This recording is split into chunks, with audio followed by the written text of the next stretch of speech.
My name is Mara Whitcomb, and at 33, I spent every dollar I had on a dead gas station my family called a grave. The morning I signed the papers, my mother looked me in the eye and said I was ruining my life. My father didn't even sit down. He stood by the window like I wasn't worth facing. My brother Nolan laughed from the doorway and called me a hopeless failure. They left before the ink was dry. 1 week later, I stood behind that old convenience store in the dark, staring at a steel door someone had buried behind a wall on purpose. What I found behind it didn't just change my future. It exposed the lie my family had built its name on for 90 years. And when I finally revealed the truth at my father's own gala, the whole town went silent. Welcome back to Quiet Drama Stories, where ordinary women draw the line, keep their dignity, and let the truth speak louder than revenge. If calm comebacks are your kind of story, stay with me. The title office in Red Mesa had one small conference room, and somehow my whole family managed to fill it. I still don't know how they found out about the closing. Probably Cal Pike. He had too much interest in the deal from the start. My father, Clifton Whitcomb, walked in like he owned the building. My mother, Evelyn, sat across from me with her purse held tight in her lap. My brother Nolan leaned against the doorframe with that lazy grin he saved for moments when he thought I was humiliating myself. On the table in front of me sat a cashier's check for $41,000, every cent I had saved in 11 years. The escrow officer slid the deed toward me. My mother spoke first. "You are throwing your life into a ditch." I picked up the pen. My father kept his back to me. "Whitcombs build things," he said. "They don't go digging through other people's trash." Nolan laughed. "You know what you are, Mara? You're a failure. I'm a hopeless one." I signed my name. The pen did not shake. That surprised me more than anything they had said. The escrow officer asked if I wanted the recorded deed mailed or emailed. "Both," I said. My family walked out together. My father never turned around. Through the window, I watched his truck leave first, then Nolan's, then my mother's sedan. 3 sets of taillights heading back toward a life that had no place for me. I sat alone with a deed to an abandoned gas station 10 minutes outside town and a bank account that now held $84.16. There was no safety net, no refund, no family door to knock on.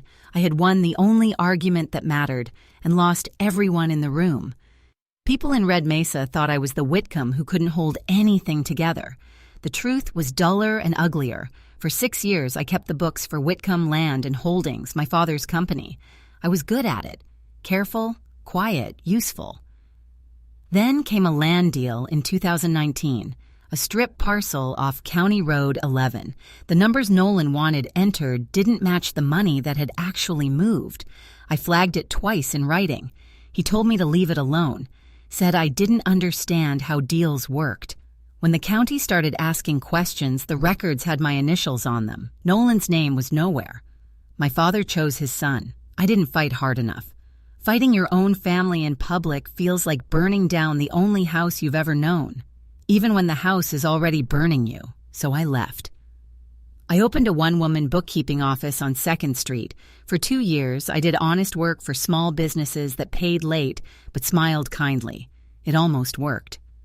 Then my biggest client went bankrupt, owing me 8 months of fees. I closed the office in March. That was when Cal Pike found me at the diner on Route 9. Cal flipped properties around Red Mesa. He bought Dead Bill, dings cheap, painted over the rot, and sold them to people who didn't look too closely. He slid into my booth like we were old friends. "I've got something perfect for you," he said. The old Harlan Station, closed since 1987, 10 minutes out on the forgotten highway, asking price $41,000. "Land alone is worth more," he said. "Estate owns it back east. They just want it gone." It sounded too clean. So I checked. I pulled the title myself at the county recorder's office. I read every transfer back to the 1930s. Clear, no liens. I called the state about the old underground tanks. Abandoned gas stations can be environmental nightmares, but the file showed the tanks had been removed and certified clean in 1991. I walked the parcel twice. I paid $200 I couldn't spare to a retired inspector named Pete, who told me the roof was trouble, but the bones were good. Everything checked out. The price was low, but the building was ugly, the road was quiet, and the owners were tired. The math made sense. I bought it because it was the only thing my money could reach, and because for once I wanted something that was mine before anyone else could write their name across it. What I didn't check was Cal's face when I told him I was paying cash. He smiled too wide. "Smart woman," he said. Then he stepped outside the diner and made a phone call. You have to understand what the Whitcomb name meant in Red Mesa.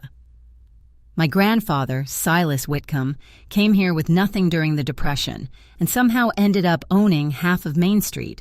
My father turned that into Whitcomb Land and Holdings, the company behind subdivisions, strip centers, and frontage roads all over the county.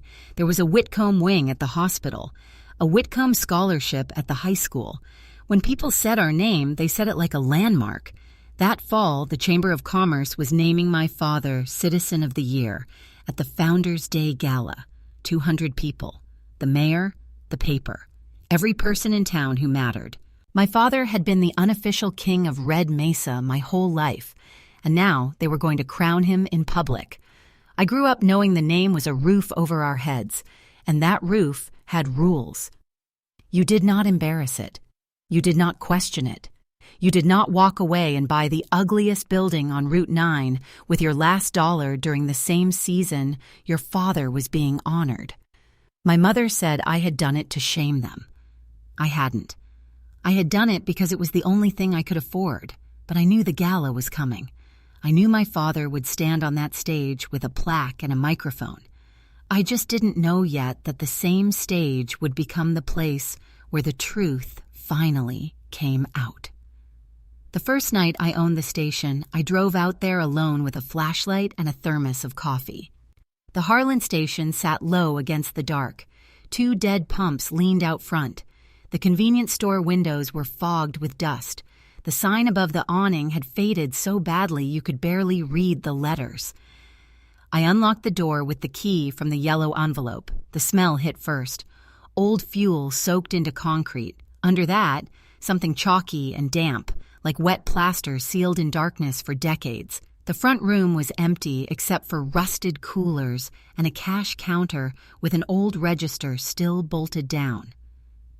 Behind the store was a storage room, maybe 12 by 20, lined with collapsed shelves. The back wall had cheap wood paneling, the kind people used in the 80s when they wanted to hide problems instead of fix them. I ran my hand along it. Then I knocked. The side walls answered solid. The back wall didn't. It sounded hollow, but not like an empty wall. Deeper. There was a cool draft coming from the seam where the paneling met the floor. Steady, like the building was breathing out. I stood there with my palm against that wall, $84 to my name, my family laughing at me, listening to a dead gas station exhale. I told myself it was nothing. A crawl space, a pipe chase, old construction. But I went home and didn't sleep. The next morning, my mother called before I finished my coffee. She didn't say hello. "Your father didn't sleep," she said. "Do you know what people are saying?" "I can guess." She told me Pastor Dean had asked about me at breakfast in that careful voice people use when they mean, "Is she unstable?" She told me the Hendersons had seen my car at the Harlan place. She told me I was making my father a punchline during the most important season of his life. "Come to the gala," she said. "Stand with the family. Let people see we are together. Then quietly let that property go." "I'm not letting it go." Silence. Then came the line she always used. "Family closes ranks, Mara. You chose the door." I had heard that sentence my whole life, usually right before I gave in. This time, I looked out the window at the morning sun rising over the desert. "I love you, Mom," I said. "I'm keeping the station." Then I hung up. That afternoon, I drove back to Route 9 with a crowbar in my trunk. I made a plan first, because planning is the only thing that calms me down. Roof, windows, power, clean out. I had no money, so the plan was mostly sweat, trade, and patience. Maybe I could open a little repair stop or a snack counter for the few trucks that still use the old highway. Just enough to survive until I figured out what the building could become. If it failed, I had nothing.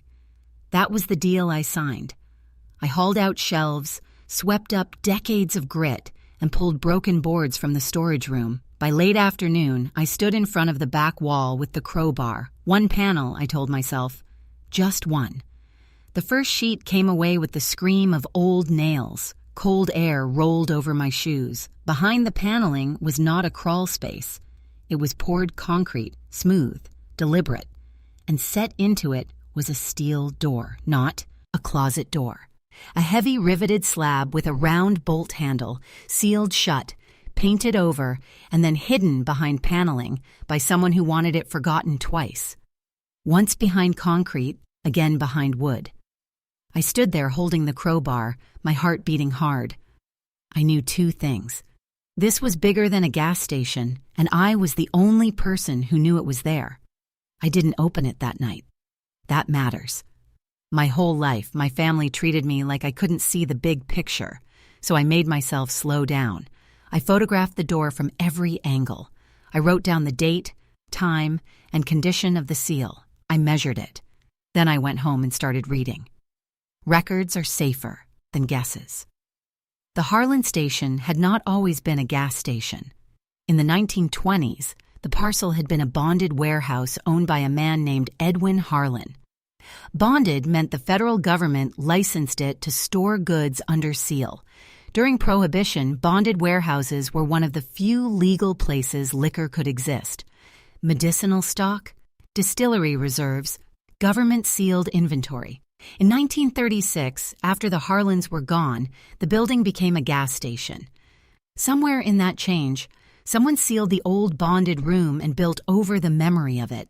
At 2 a.m, with county records spread across my kitchen table, I finally understood what might be behind that door. The next day, I worked the bolt with oil and patience, an inch at a time. At last, the handle turned with a groan. The door opened 2 inches and stopped. Beyond it was the top of a stone stairway leading down into black. I recorded everything on my phone. 12 steps down, the smell changed. Still diesel, still damp lime. But under it was something older. Charred oak, old paper, time. The cellar was larger than the room above it. Stone walls, arched brick ceiling, wooden racks running the length of the room. And on those racks, bottles. Hundreds of them. Dark glass wrapped in straw and brittle paper. Crates stamped with faded ink.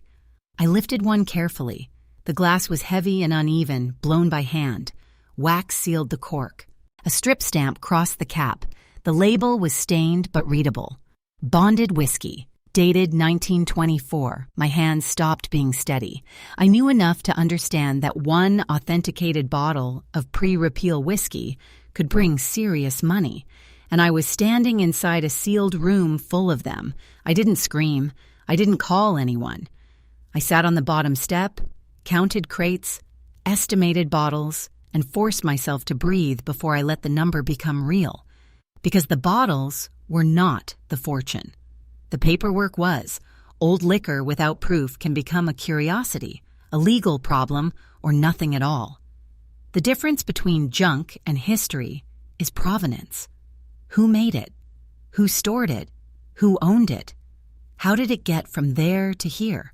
So I became a bookkeeper again. For 2 days, I photographed every crate, every stamp, every label. I logged everything in a spreadsheet. I moved nothing more than necessary. Then I found a rare spirits auction house in Denver and emailed them as the legal owner of the property. They responded within an hour. They were very interested. They wanted photos, dates, and most importantly, any original paperwork connecting the bottles to the bonded warehouse. Documentation, of course. A bonded warehouse runs on records. If Edwin Harlan sealed that room, he might have sealed the records too. I went back down and searched the cellar carefully. Not the bottles this time, the corners, the old furniture, the desk pushed against the far wall. That was when Cal Pike showed up, unannounced. He walked in while I was carrying a tarp toward my car. His eyes went straight to the storage room and the exposed steel door. "What's back there?" he asked, too casual. I grew up around practiced liars. I know the sound of a man who already has the answer and wants to see if you'll lie first. "Old utility space," I said. "Mold. Probably unsafe." He started toward it. I stepped into his path with the tarp and smiled. "Place is a hazard, Cal. Insurance won't cover a tour." He laughed, but his eyes stayed on the doorway. "You did good getting this cheap," he said, almost too good. Then he left. Through the cloudy window, I watched him sit in his truck for a full minute, talking into his phone, one hand cutting the air like something had gone wrong. I memorized that. Cal found me the deal. Cal had worked for my father, and Cal knew the old stories about this place. Everyone our age had heard them. The Harlans had stored liquor here before the war. People said Silas Whitcomb cleaned it out in 1933 and left nothing but rumors. A man who knew that story would understand what a hidden steel door meant. I locked the cellar from inside and covered the gap with plywood. No proof yet, but I stopped believing the station had fallen into my hands by luck. 2 days later, my parents came to see it. That told me everything. In 3 weeks, they had not once driven out to look at what their daughter had bought. My father stepped from his truck and studied the building with a different face. Not contempt. Calculation. My mother carried a casserole, which is what she brings when she wants something. "We've been worried about you out here alone," she said.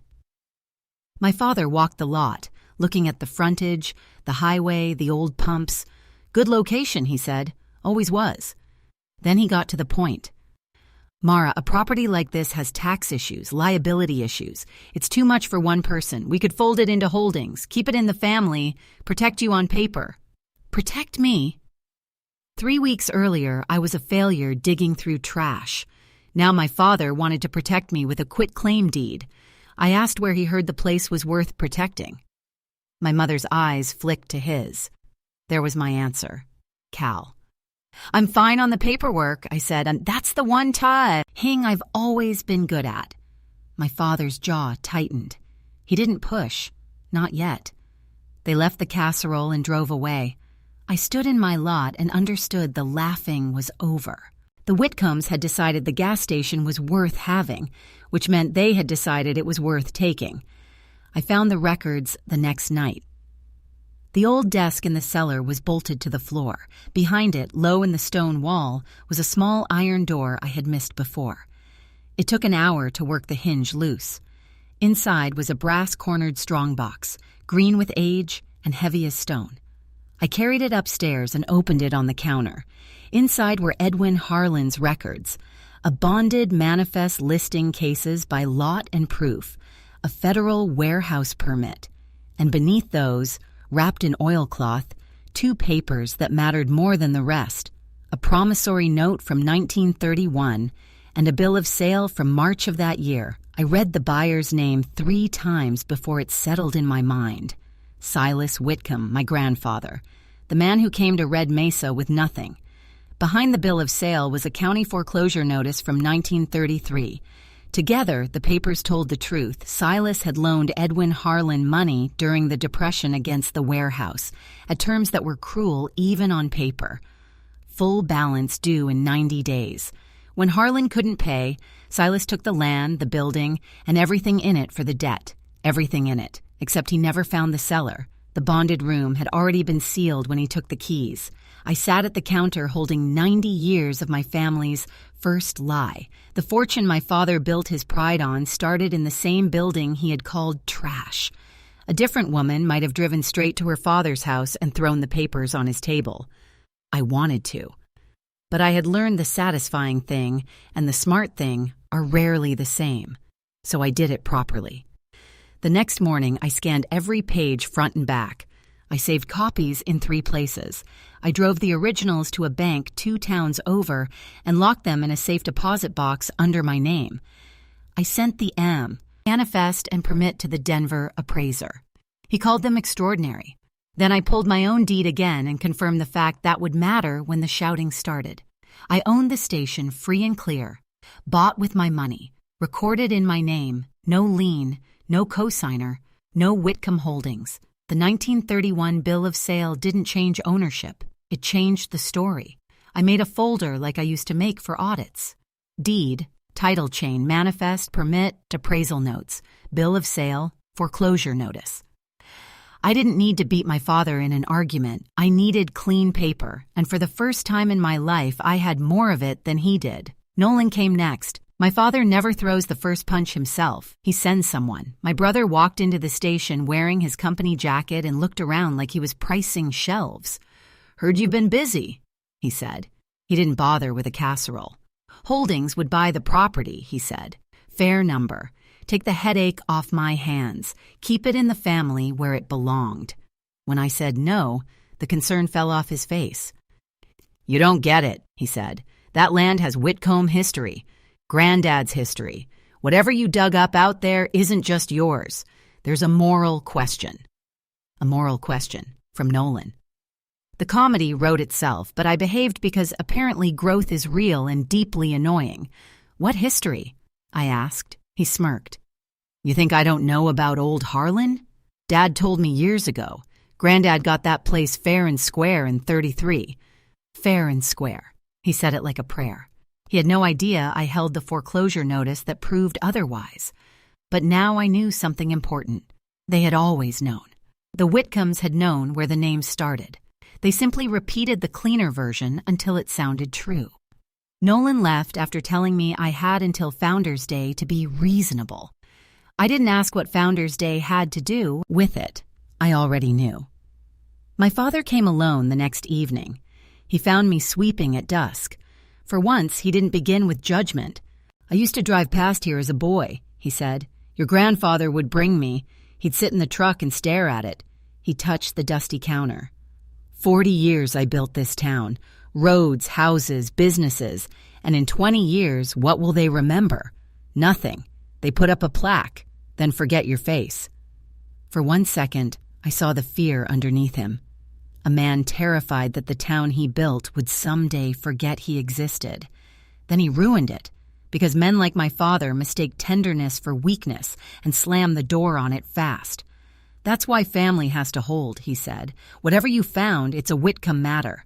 At the gala, you'll stand with us. You'll say the family is handling it together. And if I don't," he looked at me, "then you'll learn how short this family's memory of you can be." Then he walked out. I stood there with the broom in my hand and understood the gala was not an invitation. It was an ambush. The appraisal came back the following Tuesday. The Denver auction house had sent a specialist under confidentiality. He spent 6 hours in the cellar. The collection was real. Wax seals intact. Labels matched the 1924 manifest. The chain of custody was documented from distillery to warehouse to me. The conservative auction estimate was north of $1 million. I read the email 4 times. Then I sat down on the kitchen floor and let myself feel it for exactly 5 minutes. $1 million, me. The hopeless failure with $84, sitting on a fortune in the building my father called a grave. Then the 5 minutes ended. A number like that doesn't make you safe. It makes you a target.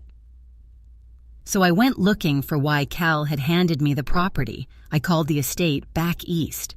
The woman who answered said they had listed the station for $65,000 and gotten no interest. Then a local fixer offered to arrange a sale for $41,000 to someone who would clean up the eyesore. They had been grateful. I thanked her and hung up. Cal hadn't found me a blessing. He had found a cheap property and a desperate Whitcomb to park it on. He expected me to fail, run out of money, and sell it back cheap. And the buyer waiting behind him? There was only one developer in Red Mesa who wanted that frontage. My father. Maybe Nolan, too. They had set me up to fail on Whitcomb ground so a Whitcomb could buy it back clean.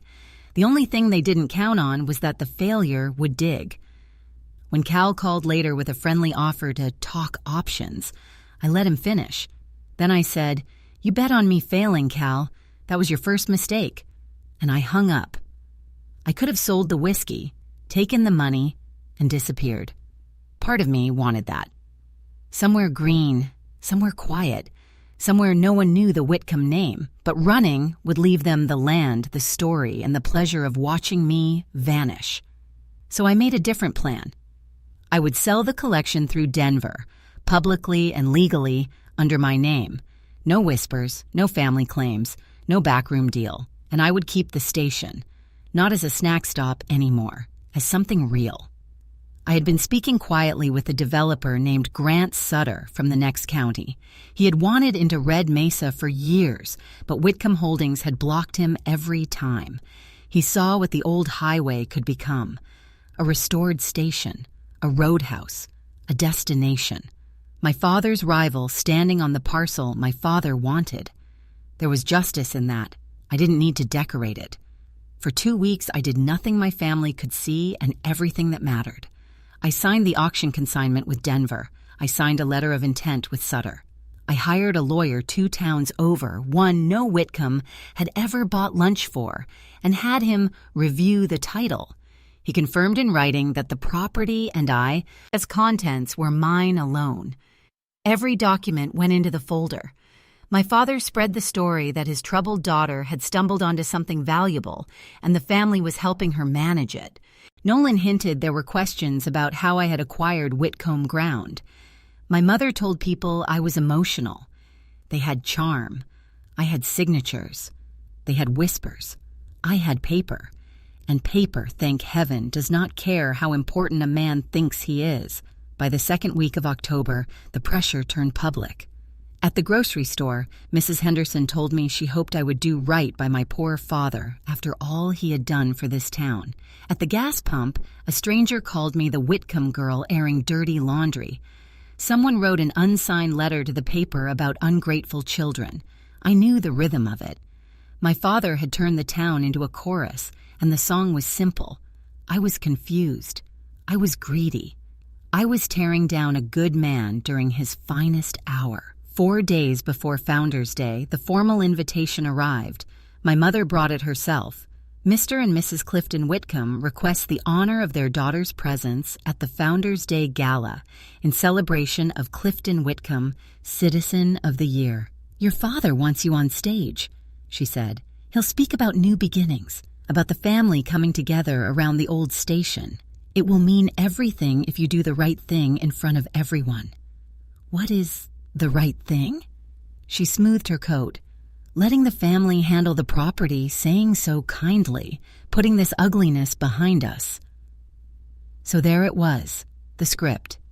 My father would accept his award, announce that the discovery at the old Harlan station was coming home to Whitcomb Holdings with his daughter's blessing, and hand me a microphone in front of 200 people. If I refused, I would look exactly like the bitter, unstable woman they had spent a month describing. It was a good trap. Credit where due. Manipulative people can be very hardworking when ruining someone's life. Inspiring in the worst possible way. I'll come, I said. My mother looked relieved. She thought it was over. After she left, I packed the folder. The night before the gala, I did not write a speech. My family's power was noise, the loud table, the first story told, the crowded room of allies. If I tried to outshout them, I would lose. So I prepared an envelope instead. Inside were copies of the documents that mattered. My recorded deed, the auction contract, the lawyer's title opinion, the 1931 note, the 1933 foreclosure, Silas Whitcomb's signature. I checked every page the way I used to check ledgers before an audit. Everything was in order. I set out a dark blue dress, plain and calm. Then I slept. The Founders Day Gala filled the old Elks Hall on Main Street. White lights hung over the stage. Long tables were dressed in linen. The mayor sat near the front. The publisher of the Red Mesa Sentinel had a notepad ready. 3 tables back sat a man in a gray suit with a leather folio, the auction house representative. I had asked him to attend. My mother seated me at the family table where everyone could see us reunited. My father worked the room like a king. Nolan stood beside him in a new suit. To anyone watching, we looked exactly like the family the name promised. Under the table, my hands rested on the bag in my lap. Dinner passed. Toasts passed. Then the chamber president stood and began praising my father, the boy who came from a great legacy, the man who built roads from dust, the visionary who shaped Red Mesa. People applauded in all the right places. When they called my father's name, the room stood. I stood too, calm as still water. My father accepted the plaque and let the applause stretch before he raised one hand. He thanked the chamber, he thanked the mayor, he thanked the town.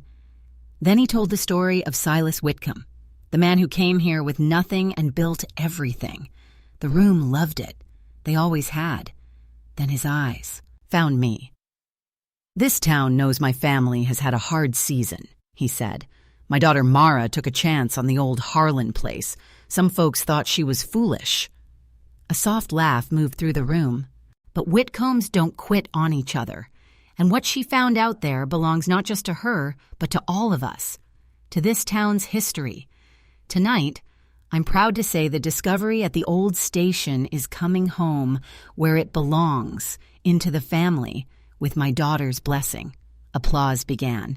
Then he held out his hand. "Mara, sweetheart, come say a few words." 200 faces turned toward me. The photographer raised his camera. My mother smiled like I had finally been broken into the right shape. Nolan watched like a man waiting for his bet to pay. I stood. I walked to the stage. My father handed me the microphone with the smile of a man who thought he had already won. I took it. "Thank you, Dad," I said. That surprised him. Then I reached into my bag and pulled out the envelope. "I want to tell the truth about the old station," I said. "It's a better story than the one you've heard." The room quieted. "First, I bought the Harlan property myself, with my own savings. It is recorded under my name only. No family money, no co-signer, no company involvement. I held up the deed and placed it on the podium. Second, what I found behind the sealed door is a collection of bonded whiskey from the 1920s. It has been authenticated, documented, and consigned to public auction in Denver under a contract I already signed." Another page on the podium. My father's smile stayed in place, but it stopped looking alive. "And third," I said, "the part that belongs to this family." I unfolded the last pages. While searching for records, I found the original paperwork from Edwin Harlan's bonded warehouse, a promissory note from 1931, a bill of sale, and a county foreclosure notice from 1933. I looked at my father. My grandfather did not buy the Harlan place the way our family has always claimed. He loaned Edwin Harlan money during the Depression on terms no drowning man could survive. Full balance due in 90 days. When Harlan couldn't pay, Silas Whitcomb took the land, the building, and everything in it for the debt. The room went dead silent. "That," I said, "is where the Whitcomb name began, in the same building you called trash." My father stepped toward me. "That's a lie." His voice was too loud. "Put that down, Mara." Nolan stood at the family table, red-faced. My mother pressed one hand to her mouth. I stayed still. "It isn't a lie," I said. "The foreclosure is recorded at this county's courthouse. Anyone can pull it Monday morning. The note and bill of sale are notarized originals. I have copies here. The originals are in a safe deposit box." My father reached for the papers. I slid them gently out of reach. "Copies," I said. The man in the gray suit stood. "I can confirm the consignment is signed and the provenance is documented. The sale will proceed under Ms. Whitcomb's name." The Sentinel publisher began writing fast. The camera clicked twice. Nolan moved closer to the stage. "You think this is over? We'll have lawyers on this by Monday. There are claims, family interests." "There are no claims," I said. "I bought it. I own it." Then I looked at him. "Everything I have I can show on paper. Every dollar, every signature, every date. Can you?" He opened his mouth, then closed it, because he and I both knew what his paperwork looked like from 2019. For the first time in our lives, silence belonged to him. My father stood there with the Citizen of the Year plaque in one hand and copies he could not take in front of him. I did not gloat. I wanted to. 33 years of wanting sat hot in my throat, but the loud win is not the real one. so I placed the microphone back on the stand. I gathered my copies into a neat stack and slid them into the envelope. "Congratulations on the award, Dad," I said. "You did build a lot. That part is treeing, eh? Yee." Then I walked down the steps, past my mother's stunned face, past Nolan's red one, past 200 people who had come to crown the Whitcomb name and were now learning what it had been built on. No one clapped. No one booed. They just watched me leave. Outside, the desert night was cold and clean. I stood in the parking lot and breathed. The smell of diesel and damp lime still clung faintly to my coat, only now it didn't smell like shame. It smelled like ground. Ground I had dug up honestly. Ground I had put my own name on. The auction in Denver brought $1.3 million. The rare lots tied to the bonded manifest drew bidders from 3 countries. That Sunday, the Sentinel ran the real story, the discovery, the documentation, the 1931 note, the 1933 foreclosure. After that, the whispers in town changed direction. Cal Pike stopped showing up on listings. People don't hand property to a man who tried to set up a neighbor's daughter to fail. Nolan's lawyers never called. There was nothing to hold. My father kept his plaque. He did not apologize. I stopped waiting for one. The station reopened the following spring with Grant Sutter as my partner. We restored the old pumps for display. The convenience store became a bright roadside cafe. The cellar was preserved behind glass with a plaque that told the true history. Edwin Harlan's name came first. People started driving the old highway again just to see it. The building everyone called a grave became the most honest ground in Red Mesa, and I had bought it for $41,000, and my family's good opinion. Turns out, their opinion was the cheaper part of the deal. My mother came once after we opened. Alone. She walked through the restored rooms and stood a long time by the glass above the cellar, reading Harlan's name. Then she found me near the counter. "The family misses you," she said. "It isn't too late to come back. You made your point." The old pull was there. It always will be. But I hate. Eddie learned to feel it without obeying it. "The door isn't locked, Mom," I said. "It never was. You can come here any time. But I'm done asking permission to be worth something." She looked at me for a long time. "Family closes ranks," she said softly. "You chose the door." I smiled. "You're right, I did. I just walked through a different one than you meant." She had no answer. She stayed for coffee, which was more than I expected. When she left, she touched my arm at the threshold for 1 second and did not try to pull me anywhere. It was the most honest thing she had done in years. If you take anything from my story, take this. Your worth was never theirs to give, and it was never theirs to take back. Sometimes the thing they call your grave is just the ground nobody else was brave enough to dig. That's my story.